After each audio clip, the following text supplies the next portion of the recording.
이제 에베소서가 1장부터 시작을 해서 6장 이제 21절부터 24절 마지막 절이에요. 그래서 오늘은 21절에서 24절 말씀을 전하기 전에 전체 내용을 좀 한번 이렇게 간략하게 훑어보면서 오늘 주제를 무엇으로 했냐면 은혜에서 은혜로라는 주제를 갖고 하는데, 은혜에서 은혜로라는 것은 뭐냐면 은혜에서 시작을 했어요. 하나님의 일은 은혜로 시작을 해서 은혜로 끝이 되는데, 이제는 은혜로만 가야 하는, 다른 거 없다, 은혜로만 가야 된다, 이런 말이에요. 근데 은혜로 시작해서 은혜로 계속 가는 거다. 그래서 은혜에서 은혜로 이렇게 한 거예요. 전체를 살펴보는 것으로 에베소에서 이제 강론을 마치고자 이제 하는데, 세상에서 사용하는 말과 성경에 사용하는 말의 그 뜻이 다르다는 거예요. 성경에서는 이 에베소서를 보면서 복이 무엇인가 우리가 살펴봤을 때 하늘에 속한 모든 신령한 복을 말했지요. 세상은 복을 당장 자신이 이렇게 유익을 위해서 내가 좀 더 잘 살아야 하고 좀 더 잘 벌어야 되고 하는 그런 것들에 대한 뭐 자식이 잘 되고 이런 게 복이라고 여기고 있는데, 우리도 역시 예수를 믿지 않는 세상의 사람들이 말하는 복을 먼저 생각할 때가 많아요. 왜냐하면 우리 안에 잠재되어 있는 것이 있기 때문에. 세상 사람이 말하는 복의 개념으로 교회 다니면서도 여전히 추구하고 있기 때문에 바뀌기가 참 힘들다, 이렇게 보면 되겠어요. 그러면 성도의 복은 무엇이냐? 성경 에베소서 1장 3절에서 14절 말씀이 전체 에베소서의 전체 내용에 불과하다고 그랬어요. 바울은 인사말을 한 후에 복에 대하여 이렇게 이제 말씀을 하려고 하는데, 이 복을 생각하니까 막 갑자기 터져 나오는 것이 찬양이었어요. 찬송하리로다 막 이렇게 나오지요. 허물과 죄로 죽었기에 영원한 멸망을 받아야 마땅한 그런 자인데, 이 놀라운 복을 주었다는 걸 생각하니까 그런 찬미가 터져 나온 거겠지요. 그 복을 전하려고 하니 갑자기 찬송이 터져 나오면서 단숨에 3절에서 14절까지 복에 대하여 이렇게 말씀을 한 거예요. 이 복이란 우리 주 예수 그리스도 안에서 하늘에 속한 모든 신령한 복을 말하고 있다고 했습니다. 이 복은 그리스도 안에서 하늘에 속한 것이기에 세상은 알지도 못하고 당연히 추구하지도 않는 그런 복이겠죠. 이 복에 아멘하며 감사할 수 있는 자는 누구예요? 예수 안에 속한 자만 아멘할 수 있는 복이라는 거예요. 이 복이 우리에게 근거하지 않고, 이 복은 우리에게 근거가 된 거 아니에요. 창세 전에 그리스도 안에서 우리를 택하셨다고 이렇게 말씀을 했지요. 그래서 천지 만물이 지어지기도 전에 그리스도 안에서 하나님의 백성을 택하셨다는 말씀은 곧 그리스도의 희생으로 택하심을 받게 했다라는 거예요. 그 희생이 뭐예요? 십자가지요. 창세전에 이미 그리스도의 희생을 이미 말씀을 했다라는 거예요. 창조와 동시 어떻게 돼요? 종말의 완성을 말하기도 했어요. 자기 백성들이 그리스도와 함께 십자가에 못 박혀 죽음으로 심판은 창세전의 완성을 인류의 타락 이전에 그리스도의 희생을 잘 보여주고 있다라는 거예요. 시간과 공간의 제약을 받는 우리는 세상에, 그러니까 창세 전에 예수 그리스도 안에서 택하심을 이해하기가 쉽다 어렵다? 어렵죠. 이해되지 않죠. 시간이 없는 묵시에서는 그분이 계획하신 뜻은 다 이미 이루어졌다고 과거형으로 봐야 된다라는 거예요. 묵시 속에서는 완성되고 이루어진 그 하나님의 뜻을 지금 이 역사 속에 펼쳐진 이 속에서 계속 펼쳐지고 있죠. 네. 첫사람 아담의 자손, 타락의 본성, 이방인과 유대인을 갈라놓는 벽, 모든 정사, 모든 권세의 권력, 주권, 모든 율법, 모든 계명, 모든 규례, 모든 성일, 그리고 모든 의식, 모든 것이 어떻게 했어요? 우리 주 예수 그리스도의 십자가에 못 박았다라는 거예요. 못 박혔다. 그래서 이 암흑 속에 있는 죄와 사망 속에 죽어있는 이 어둠의 세상 왕국에서는 그들이 예수를 볼 수 없기 때문에 십자가에 죽인 거지요. 십자가 위에 매달린 자가 하나가 더 있는데 누굴까? 그게 바로 저와 여러분이라는 거예요. 십자가에 예수와 함께 못 박혔다. 이렇게 봐야 돼요. 절대 구원은 나 혼자 구원 하나님이 안 시킵니다. 예수와 십자가에 함께 죽고 함께 살려 연합을 시키는 거죠. 그리스도와 함께 죽었어요. 함께 살아난 자만이 하나님의 백성이지 살아나지 않으면 하나님의 백성이 될 수가 없다. 살아난 자는 바로 이것이 선물이다. 그리고 믿음이다. 선물의 믿음으로 받은 거다. 이렇게 보면 돼요. 창세전 언약의 완성을 이 역사 속에서 십자가로 보여주는 표현인 것이죠. 그래서 십자가에 못 박아 버린다는 이 내용을 골로새서 2장 12절에서 이렇게 말하고 있어요. 너희가 세례로 그리스도와 함께 장사되고 또 죽은 자들 가운데서 그를 일으키신 하나님의 역사를 믿음으로 말미암아 그 안에서 함께 일으키심을 받았느니라. 이 말씀은 한마디로 말해서 세례라는 건 죽었다라는 거잖아요. 그리스도와 이미 장사되었대요.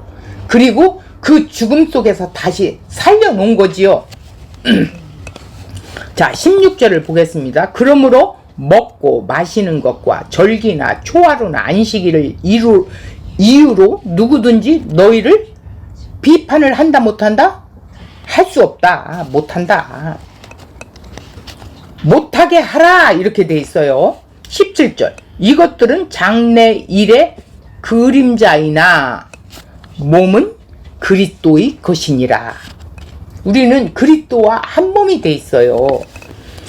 그러므로 사도가 인사말을 하고 나서 본론을 시작하면서 1장 3절에 하나님 곧 우리 주 예수 그리스도 아버지께서 그리스도 안에서 하늘에 속한 모든 신령한 복을 누구에게 줘? 우리에게 주시되 이랬어. 우리가 누구예요? 에베소 교인과 바울. 우리에게 주시되 4절에 보니까 곧 창세 전에 그리스도 안에서 우리를 택하셨다고 이렇게 합니다. 이미 창조가 되기도 전에 내가 부모 뱃속에 있기도 전에 이미 택하셨대요. 이것이 하늘에 속한 모든 신령한 복들인데 그 택하심의 목적은 우리로 사랑 안에서 그 앞에 거룩하고 흠이 없게 하시려고 5절 그 기쁘신 뜻대로 우리를 예정하사 예수 그리스도로 말미암아 자기의 아들들이 되게 하신 것이니라. 왜 아들들이에요? 아들은 예수 한 분밖에 없어요. 그래서 예수와 연합되어서 한몸 된 자들이 아들들이에요. 이렇게 하신 목적은 우리가 그 앞에 거룩하고 흠이 없게 세우시기 위함이래요. 이렇게 하시는 것은 6절에 보니까 하나님께서 사랑하시는 자 예수 그리스도 안에서 우리에게 거저 주시는 그의 은혜의 영광을 어떻게 하기 위해서 찬송하게 하기 위해서래요.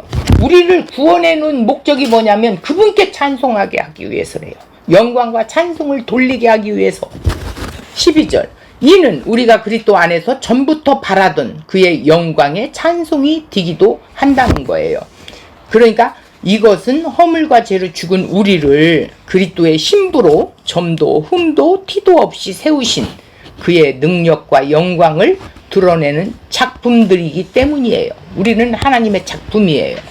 우리가 잘해서 영광의 찬송이 된다는 말이 결코 아니죠. 14절에 보니까 그리스도 안에서 거저 주시는, 이게 뭐예요? 선물로 주신 거라는 거예요. 거저 주신다라는 건 선물 받을 자격이 없는데 받았다는 거예요. 그 은혜의 영광을 찬송하기 위하여 우리를 창세전에 택하신 것이다, 이 말씀이에요. 그러면서 에베소서 1장 15절에서 23절 기도 내용이 나오는데, 이 기도는 바로 앞에 언급한 창세전 예수 그리스도 안에서 뭐 했어요? 택하신 그런 자들에게 하늘에 속한 모든 신령한 복들이 어떠한 것인지 알게 해달라고 기도를 한 거예요. 하나님, 저들의 하늘의 신령한 복을 좀 더 깊이 깨달아 알게 해주세요. 그래서 지혜와 계시의 영이 아니면 이러한 복들과 은혜들을 결코 알 수가 없기 때문에 지혜와 계시의 영을 구합니다. 이렇게 기도하는 거예요. 자, 2장 1절에서 10절은 은혜의 선물이 구체적으로 어떻게 나타났는지를 말씀하고 있어요. 허물과 죄로 죽었기에 본질상 진노의 자녀라고 했어요. 그런데 그 모든 진노를 예수님은 자기 십자가로 다 못 받고 자기 백성들에게 긍휼과 사랑을 베푸셨어요. 이 사랑이 바로 뭐냐면 그리스도와 함께 죽었고 함께 살리시고 함께 하늘에 이미 앉혀 놓았다. 완료됐지요. 그런데 이 세상에서는 지금 우리 육신을 입고 있기 때문에 진행하는 것이죠. 자, 이 모든 것이 은혜로 된 것이기에 7절에 보니까 그 은혜의 지극히 풍성함을 오는 여러 세대에게 나타나기 위함이래요. 그러므로 이러한 구원에 대하여 어느 누구도 자기 행위에서 나온 것처럼 자랑할 수가 없다. 구원은 절대 자랑해서가 아니다. 율법을 지켜서가 아니다. 율법은 예수 그리스도가 지켜주셨어요. 이렇게 하심은 우리로 선한 일을 하기 위하여 이렇게 하셨다고 하는데, 선한 일이 뭘까요? 하나님 일만이 선하다고 했단 말이에요. 그러므로 우리가 선한 일을 한다는 것은 바로 하나님의 은혜를 드러내는 것이 선한 일이라는 거예요. 자, 그러면 2장 11절에서 22절의 내용을 간추려 본다면, 예수의 피로 말미암아 하나님과 우리 사이에 화평을 이루시고 동시에 이방인과 유대인 사이에 원수된 그 담을 예수님 자기 육체로 허시고 법조문으로 된 계명을 폐하신 것은 유대인이나 이방인이나 십자가로 이 둘을 한 몸으로 완유맨 하나님과 화목하게 하신 것이다. 이렇게 봐야 돼요. 이렇게 한 세 사람을 지어 한 성령 안에서 아버지께 나아가게 하시는데, 이러한 자들이 바로 하나님의 거하실 처소 같은 거예요. 사도들과 선지자들이 그리스도라는 터를 닫고 그리스도가 모퉁이의 돌이 되고 그 안에서, 예수 안에서 성도가 성령 안에서 성전이 되어 간다는 거예요. 이 처소가 완성이 되면 이 역사는 마감이 되겠지요. 자, 3장 1절에서 13절을 보겠습니다. 이러므로 앞에 모든 말씀을 받은 접속사로 그의 피로 한 세 사람을 지어가는 일에 자신은 이방인의 사도로서 그리스도의 비밀을 전하는 자라고 이렇게 말하고 있습니다. 이방인들이 복음으로 말미암아 예수 안에서 함께 상속자가 되고 함께 지체가 되고 함께 약속에 참여하는 자가 되는 이 일을 위하여 바울 자신이 일꾼이 되었다고 합니다. 자, 이 바울이 되기 전에, 일꾼이 되기 전에 이 복음에 대해서 핍박하는데 앞장섰던 자예요. 그런데 누가 찾아오셨어요? 예수님이 그 죄인을 찾아오셨어요.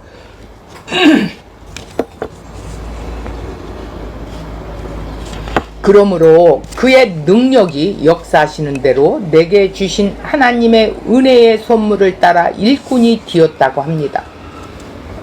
그래서 기독교는 내가 구원을 받으려고 노력하는 종교가 아니라 예수님이 찾아오시는 은혜의 선물로 받는 예수님의 믿음으로 우리에게 그 믿음을 주셔서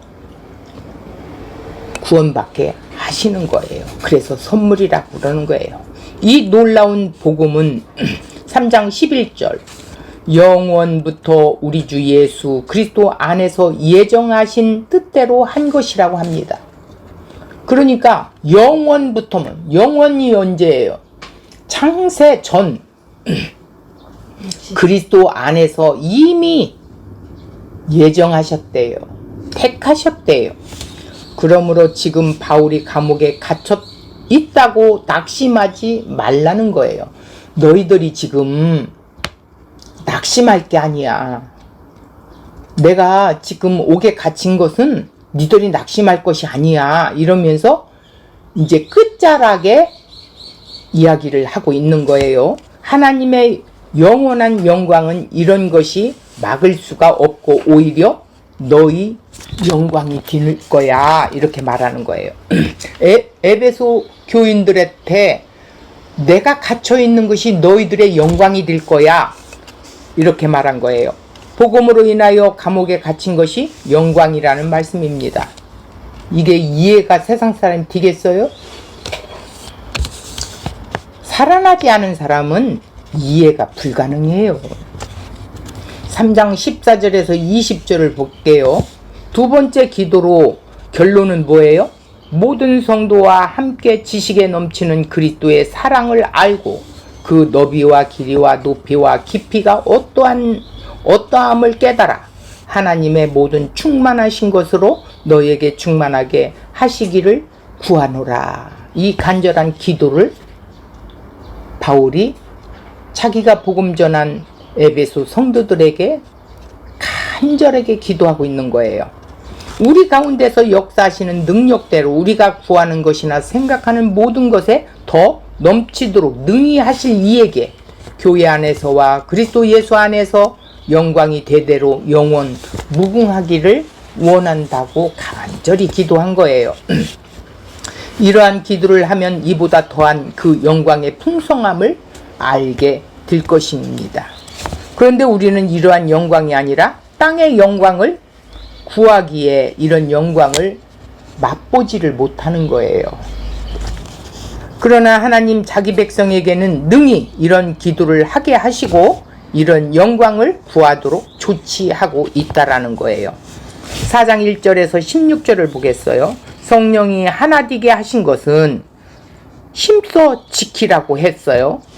그 하나됨이란 몸, 성령, 소망, 주, 믿음, 세례 이 모든 것이 하나님이 한 분이라고 하고 있어요.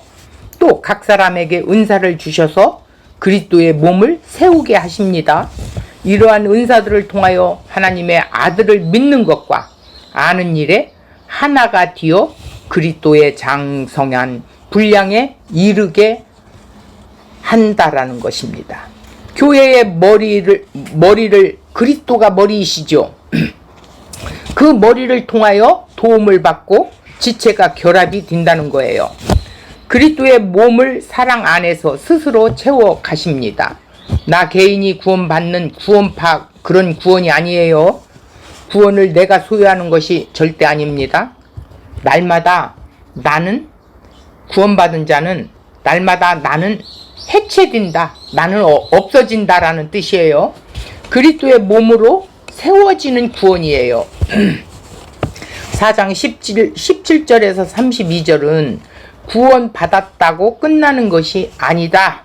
이제 주님께서 원하시는 새 사람을 입어야 된다. 이것은 날마다 어떻게 해야 된다고? 벗고 날마다 또 새로운 것을 입어야 된다는 거예요. 이것을 우리가 이 땅에 발딛고 사는 한 계속해서 일어나는 일들이다. 옛사람을 벗는다는 말은 심령이 새롭게 되어 하나님을 따라 의와 진리와 거룩함으로 지으심을 받은 새 사람을 입는 것이다 이거예요. 이것을 주님께서 이루어 가시기 위하여 여러 가지 명령을 주셨어요.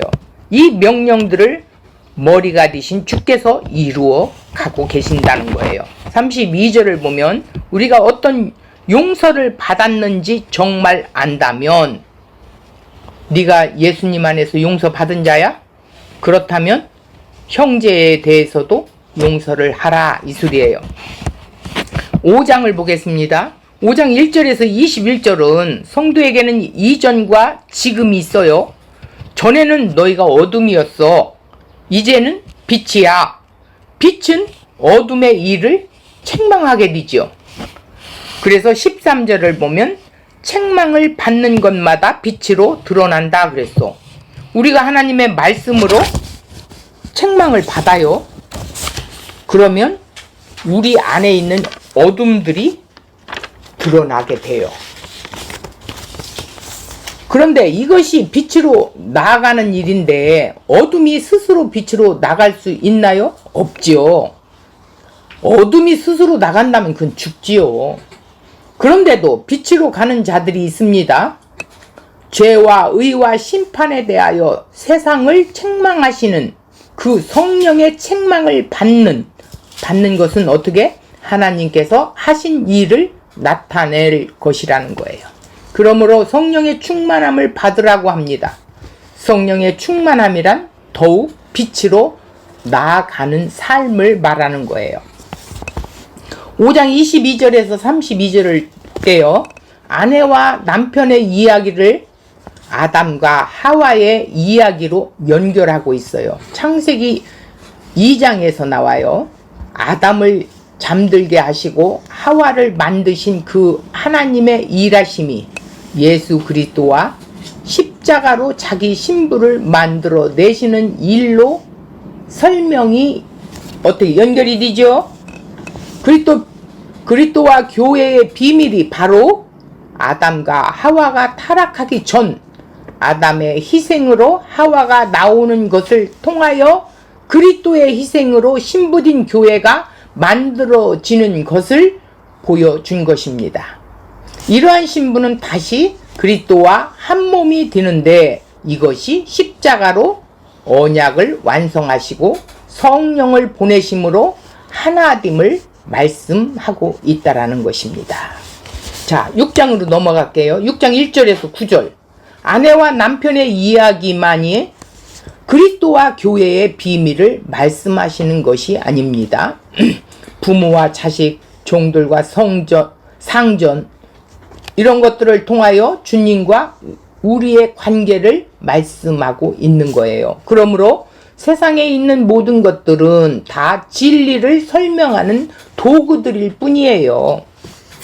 6장 10절에서 20절까지 볼게요. 하나님의 전신갑주를 입는 것과 항상 성령 안에서 깨어 기도하라고 전주에까지 이야기했죠.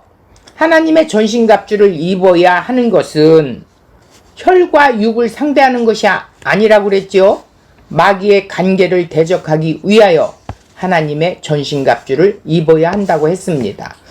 그것은 진리의 띠, 의의 호신경, 복음의 신, 믿음의 방패, 구원의 투구, 성령의 검, 곧 하나님의 말씀으로 무장하는 것이다 이랬어요. 이것이 전부 예수 그리스도와 연결된 것임을 이미 보았지요. 그러므로 성령이 충만이란 그리스도로 충만한 것이며 말씀으로 충만한 것이다. 이렇게 보면 돼요. 말씀으로 충만한 것을 성령 충만이라고 그래요. 그리스도의 충만이라고 그래요. 6장 21절에서 22절 볼게요.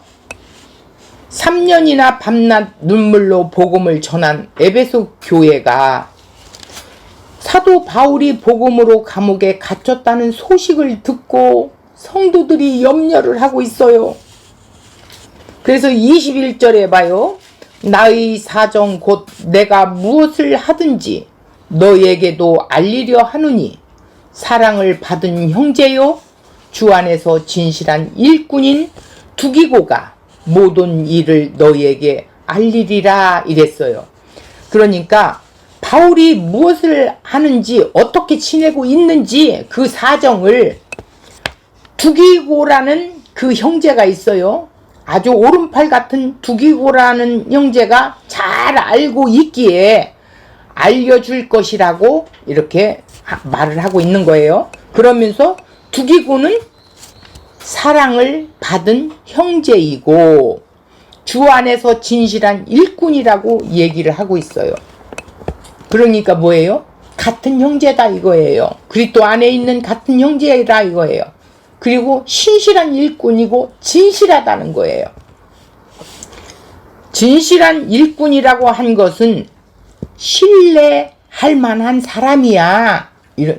그러니 걱정하지 말고 그 말을 잘 들어. 그의 말을 잘 들어.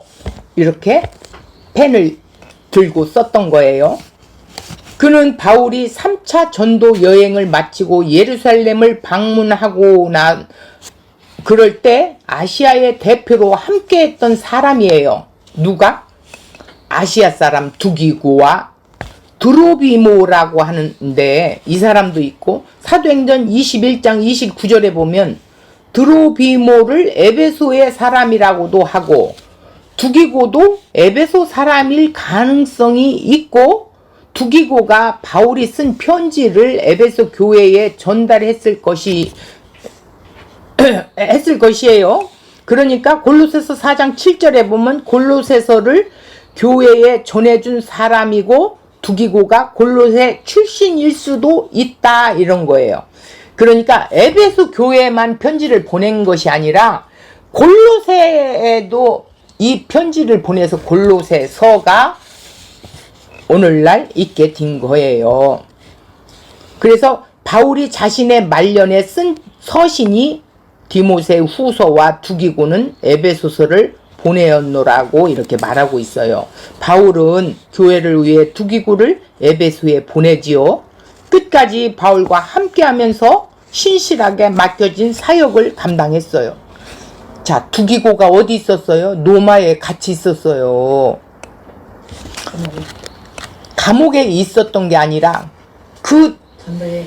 이 바울이 그 로마에 있을 때 이 감옥에 막 무슨 이렇게 막 문을 잠궈 놓고 이렇게 감옥에 가둔 게 아니고 지금처럼 이렇게 한 게 아니고 이런 집같이 주어서 들랑달랑 할 수 있게끔 하는 그런 감옥이에요. 그러니까 그 이상은 못 나가도 들어가고 나오고 할 수 있기 때문에 이 두기고도 거기서 바울을 돕고 있었다라는 거예요. 주 안에서 진실한 일꾼이라고 했는데 이것이 진실임이 그 삶으로 입증되었다라는 뜻이에요. 사랑을 받은 형제였고 진실한 일꾼이었고 주 안에 있는 증거가 진실한 일꾼의 삶으로 드러났다는 것입니다. 22절 볼게요. 우리 사정을 알리고 또 너희 마음을 위로하기 위하여 내가 특별히 글을 너희에게 보내었노라. 이 말은 뭐예요? 첫 번째는 우리 사정을 알리기 위함으로 바울과 누구? 두기고 그와 함께 한 사람이 어떤 형편에 처해 있는지 알리는 것이지요. 바울이 교회에 전하고 싶은 얘기도 있었을 것이고 이 일을 감당하도록 보낸 거예요. 두 번째는 이 편지를 받은 에베소 교회의 성도들의 마음을 위로하기 위해서예요. 성도들의 마음을 생각하고 그들을 격려하기 위하여 두기고를 보냈던 것입니다. 3장 13절에 나의 여러 환난에 대하여 낙심하지 말라고 이렇게 말을 하고 있지요. 에베소 교회는 바울이 당한 여러 가지 환난에 대한 소식이 그들에게 들려졌어요. 이 환난에 대한 소식을 듣고 낙심이 있었을 것 같아요. 그들에게 바울은 위로를 주고자 교회를 참으로 사랑하는 바울의 모습을 볼 수 있지요. 감옥에 있지만 교회의 위로를 생각한 거예요. 이 일을 함께 감당하는 두기구도 교회를 사랑하는 사람임을 알 수가 있어요. 그래서 바울의 사정을 알리고 교우들의 마음을 위로하기 위하여 로마에서 에베소까지 가는 그의 발걸음에는 교회에 대한 사랑이 얼마나 있는지 알만하지요. 주 안에서 진실한 일꾼은 지체들을 사랑하고 생각할 줄 아는 사람으로 지금도 이 사실은 변함이 없지요. 자, 23절을 보겠습니다. 아버지 하나님과 주 예수 그리스도께로부터 평안과 믿음을 겸한 사랑이 형제들에게 있을지어다 이랬어요. 형제들이 뭐예요?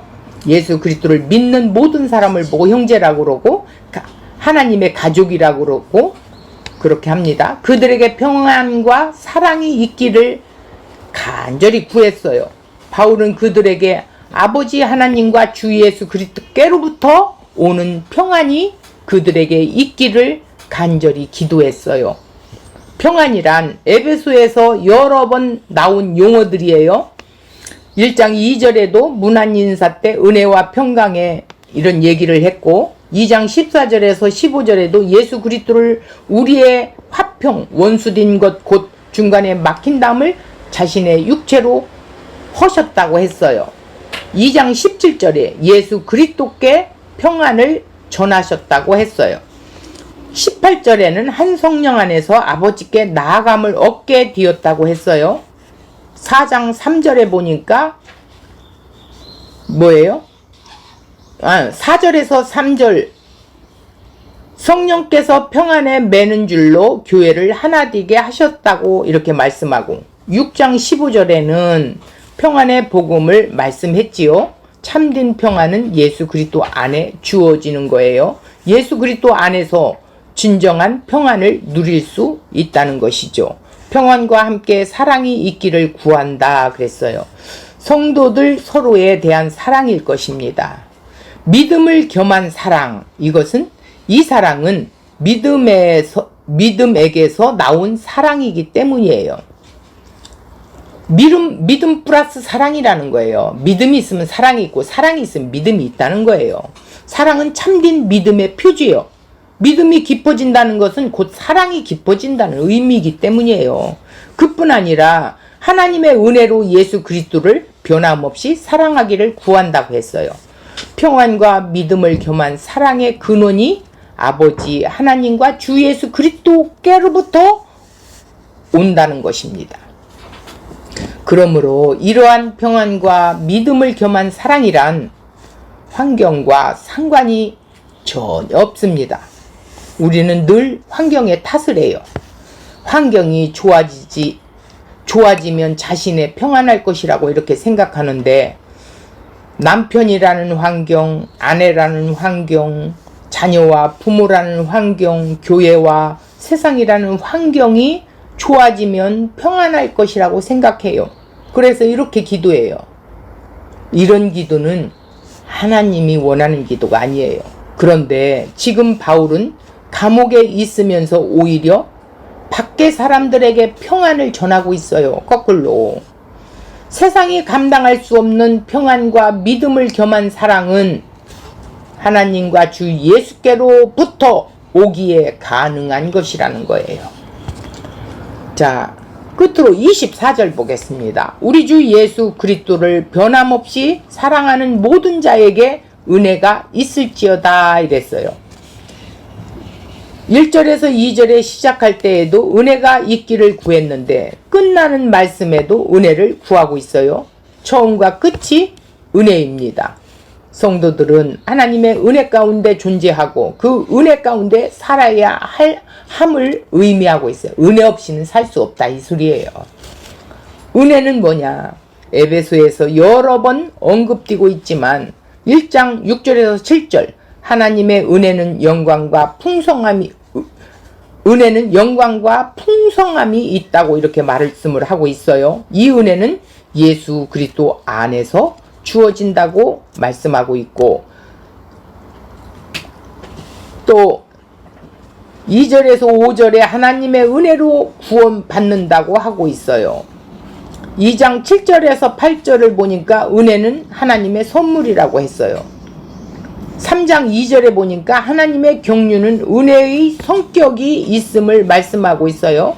3장에 가서 7절 8절에 일꾼이 된 것은 하나님의 은혜의 선물을 따른 것이라고 말씀하고 있어요. 4장 7절에도 보니까 직분과 관련해서도 그리스도의 선물이고 은혜로 주어진 거래요. 은혜는 예수 그리스도로 말미암아 죄인들을 구원하시는 하나님의 사랑이라는 거예요. 예수 그리스도께서 죄로 인한 영원한 형벌을 다 감당하심으로 죄사함을 받도록 하심에서 하나님의 전적인 은혜가 드러나고 있지요. 이것은 값없이 베풀어 주신 하나님의 선물이고 은혜라는 거예요. 이 하나님의 은혜를 받은 사람은 우리 주 예수 그리스도를 변함없이 사랑을 하게 되어 있습니다. 그리스도를 변함없이 사랑해야 한다는 뜻이 있습니다. 이런 사람에게 하나님의 은혜가 있기를 구한다는 뜻이에요. 베드로전서 1장 8절에 보니까 예수를 너희가 보지 못하였으나 사랑하는 도다 그랬어. 우리가 눈으로는 보지 못했지만 영으로는 볼 수 있지요. 말씀으로 볼 수 있지요. 참된 그리스도인은 어떤 사람입니까? 예수 그리스도를 사랑하는 사람입니다.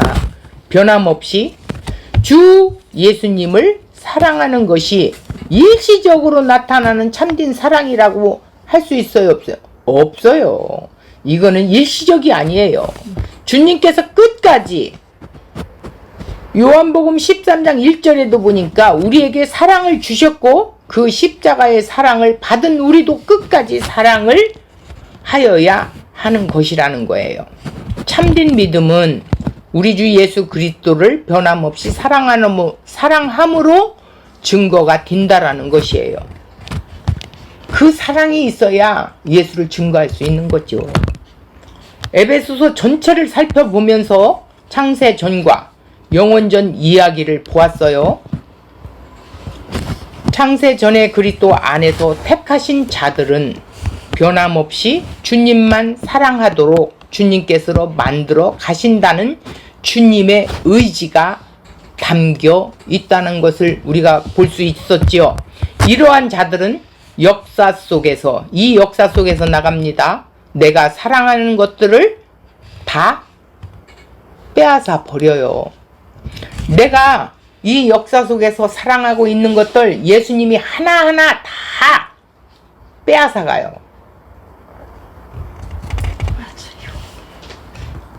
내가 사랑하는 것들을, 세상에 있는 것들을 붙들고 있는 한은 그 사람은 유업을 받은 사람이 아니겠지요.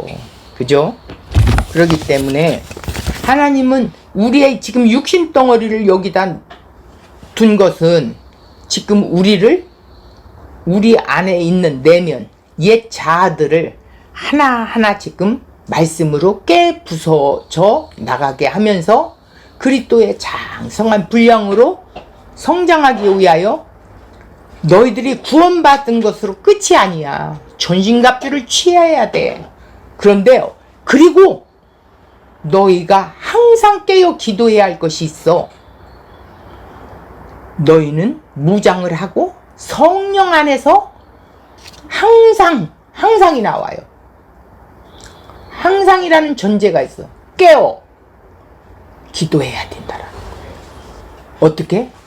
물리치는 거와 물리칠 수도 있고 방어할 수도 있고 무장 뒤어져야, 말씀으로 무장 뒤어져야 된다라는 뜻이에요. 그런 자들은 하나님의 사랑과 은혜를 풍성하게 입은 자이기 때문에 가능하다는 거예요. 그것이 없는 자는 방어조차 할 수 없습니다. 성령 안에 있는 자만이 이 일을 감당할 수 있다라고 말하고 있어요. 오늘 에베소서 전체를 이렇게 간략간략하게 훑어보고 마지막 끝인사로 에베소 성도들의 복음을 전하는 우리 스승이 지금 감옥에 갇혀 있으니 얼마나 마음이 안 좋겠어요. 그것을 듣고 남자니까 함께 있던 형제를 보내는 거예요. 위로해 주기 위해서. 그리고 너희들 이렇게 살아야 된다. 걱정하지 마. 예. 나를 위해서 기도하고. 그러면서 마지막 나를 위해서도 기도해 줘. 이러면서. 그러니까 기도는 나 자신을 위해서, 그리고 성도들을 위해서, 그리고 말씀을 전하는 자를 위해서 이렇게 기도를 해야 된다라고 말씀을 하고 있습니다.